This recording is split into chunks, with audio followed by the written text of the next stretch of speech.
գրավոր առաջարկ չեմ արել, բայց քննարկման ժամանակ բանավոր առաջարկ արեցի, հիմա փորձեմ մի քիչ ավելի ուռճացված անցած անգամվա իմ հարցը տամ եւ հետաքրիր արդյոք կառավարության գործընկերների հետ քննարկել են, ես առաջարկեցի, որ այդ տուգանքը կիրառվի, երբ որ այդ խլացուցիչները եւ ինչպես էր կոչվում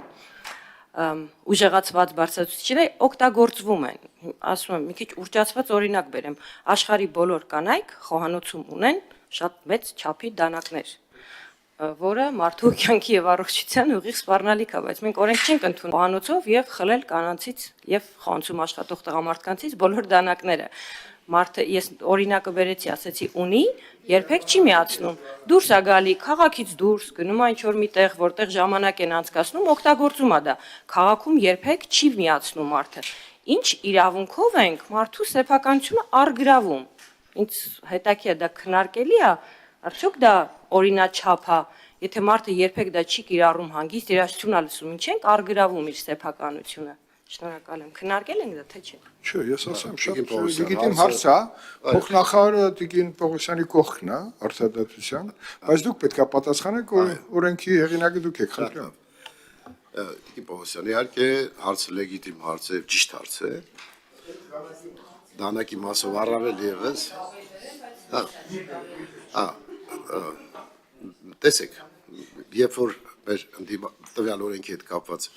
քննարկումների ժամանակ օպոնենտները ինչ էին նշում, որ արդյոք մենք 100%-ով կարող ենք տեղորոշել, թե որ մեքենայի վրա է դրված եւ այլն։ Հիմա ես ասում եմ, երբ որ մենք գողություն կատարելու համար օրենք ենք ընդունում, մենք չենք անկալում, որ բոլոր գողերին կբռնենք, բայց ում որ կբռնենք կդատենք, չէ՞, ասենք։ Նույնը այս օրենքի տրամաբանությունն այն է, որ իհարկե եթե մարդը չի օգտագործում գեղագիտական նպատակով կամ ձեր ասած պիկնիկների ժամանակ որևէ մեկին չխանգարելու դեպքում ինքը կարող է դա օգտագործել, դա հանրային առողջությանը վնաս չի։ Մեր խնդիրն է, որ հանրային առողջություն եւ հանրային բարեկեցություն, հանրային հարաբերություններում կարգավորումներ մտցնենք։ Մարդը կարող է դա դրել է իր մեքենայի մեջ, տեղափոխում է տուն։ Դու չես կարող ասել ինչ ես քո մեքենայի մեջ ինչի կա այս ուժեղացուցիչը։ Երբ որ դա կկիրառվի, այդ ժամանակ կպատժվի, եթե հանրային վայրերում մենք բավականին բոլորս էլ հաճախ ենք աղմուկ լսում, անհասկանալի ստրեսներ ենք բոլորս այդտեղ, որտեղ շատ բարձր ձայն մի անգամից շուն ես գալի, մեկ էլ հասկանում ես, որ ինչ-որ մեկը տենց առիթ ունի կամ այդ ուժեղացուցիչը ոչ թե 100 դեցիբել, 1000 դեցիբելով քաղաքում շարժվում են եւ մեր հանրային առողջությունը աղտոտում են, որ ձևակերպեն գիտականորեն։ Հետևաբար ձեր ասածը իհարկե տեղ ունի, բայց դա իսկապես օրենքային կարգավորումից դուրս է, որովհետև որևէ մեկին չի խանգարում եւ այդ ունենալը չի նշանակում օգտագործել։ Դուք օրինակը ճիշտ բերեցիք։ Բազմաթիվ մարդիկ զենք ունեն, որսորդական զենքեր ունեն, բայց եթե դա օգտագործես վատ նպատակով, պատիժ կկրես, եթե դա օգտագործես չարաշահես նպատակը։ Հետևաբար դա չի նշանակում, որ եթե դուք ցանկանում եք, որ դա լրացուցիչ նշվի, կարող եք քննարկել, շնորհակալություն։ Սիրելի պարոն Բագրատյան, նույն բանի մասին ենք մենք խոսում։ Ասում եք մարդը հանցագործություն անում, գնում են բռնում են, պատժում են, բայց եթե մենք օրենքում գրում ենք, օրինակ, կանգնացրել է բարեկային ոստիկանությունը եւ նկատել է, որ կա, եւ օրենքը, որով բերել եք, մեջը գրված է, տեսավ կա, առգրավում է, բալահանում, տուգանք հայլնում։ Մարդը չի տենց չէր գրված օգտագործել, տեղադրելը կա օրենքում, տեղադրած է, պետքա արվի, օգտագործեց, պատժվի, չի օգտագործել, մարդու սեփականության հետ գործ չունենք։ Եվ կա, եւ տեղադրել, եւ օգտագործել, կարծում եմ տեղադրելը պետքա հանել, բայց ես կուզեմ, որ փոխնախարարը Այք, այստեղ տեղադրել եւ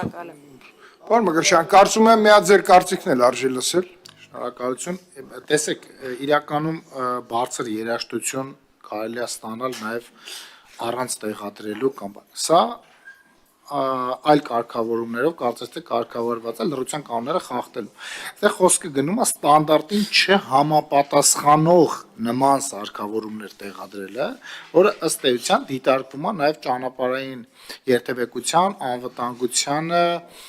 որոշակի առումով ռիսկեր առաջացնող ոլորտի համար երևույթ։ Այսինքն սրանք, եթե ստանդարտին չեն համապատասխանում, սրանք շատ անորակ եւ բնականաբար շատ բարձր, այսինքն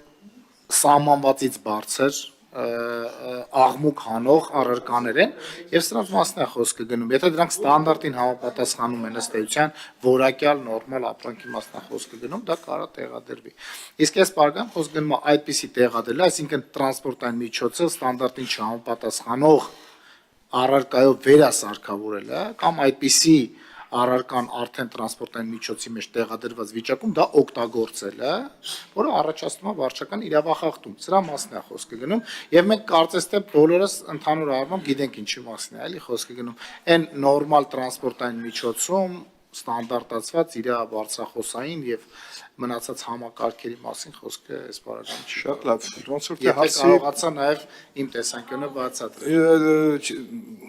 Այստեղ խնդիրը համոզելու մեջ չի Տիկին Պողոսյան, դուք հիմա ասում եք կարող է իրավիճակ լինի, որ ոստիկանը չկողմնորոշվի, օգտագործված է թե չէ։ Այս խնդիրն է, պարոն Դադունց, եթե այս հարցով դուք մեզ կօգնեք, ես ես հիմա թույլ տամ մեկնաբանեք այս պահ։ Տեսեք, օրինակ խոսքը գնում է ստանդարտին չհամապատասխանող լուսարձակներ նաև տեղադրելու մասին։ Չէ, նախագիծը նաև դրան է վերաբերում, միայն բարձրախոսների մասին չի կարող խոսք գնալ։ Հիմա կամ խլացուցիչ, հա, հիմա եթե ինքը տեղադրել է, բնականաբար ինչ որ պահի օգտագործելու է, այսինքն մենք չենք կարող սպասել, հա, նախագծի նաև նպատակը դա եղել, չենք կարող սպասել տեսնել երբ է օգտագործելու, թե ոչ։ Եթե տեղադրել է, ինչ-որ մի պահ օգտագործելու։ Շնորհակալություն, դա էլ շատ կարևոր էր։